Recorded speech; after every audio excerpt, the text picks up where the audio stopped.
பெருமான் அமர்ந்தாதான் மீதி எல்லா சாமியும் உட்காரும். ஆமாங்க. அப்படியாப்பட்ட விநாயக பெருமான் இவர் எங்க இருக்கிறாரு? நம்ம நம்ம நம்ம பிள்ளையார்பட்டியில் அமர்ந்திருக்கிறார். முதல்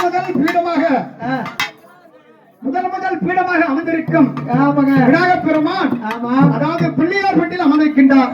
பிள்ளையார்பட்டியில கற்பக விநாயகர் அமர்ந்திருக்கின்றார்.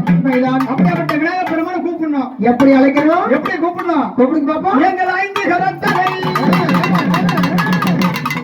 அப்பனே எங்கள் விநாயகா 5 கரத்தனை எங்கள் ஆணை முகத்தோடு இந்து மகனை எந்தில் வைத்து ஓட்டுவோமே.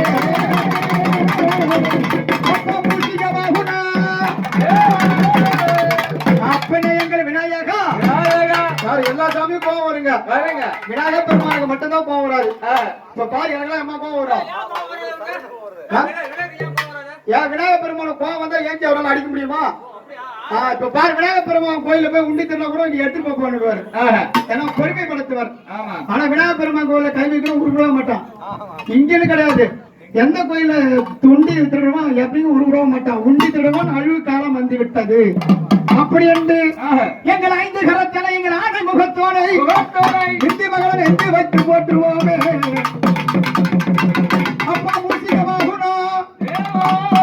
மூசிகமாகுணம் மோகனத்தா ஒன்றன் பாதனம் நமஸ்தே.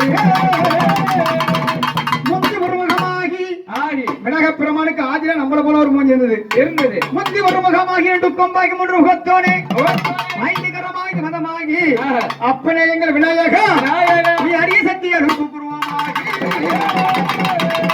எங்கள் கொஞ்ச வயிறாகி விநாயகப் பெருமானுக்கு தொப்ப வயிறுங்க. இல்லைங்க பானை வயிறு. பானை வயிறு அவங்க தம்பிக்கு சப்ப வயிறு. அப்படியேப்பட்ட விநாயகப் பெருமான் எங்கள் தொந்தி வயிறாகி அப்பனே விநாயகர் தோத்தரி தந்தலுக்கு வருவாயப்பா.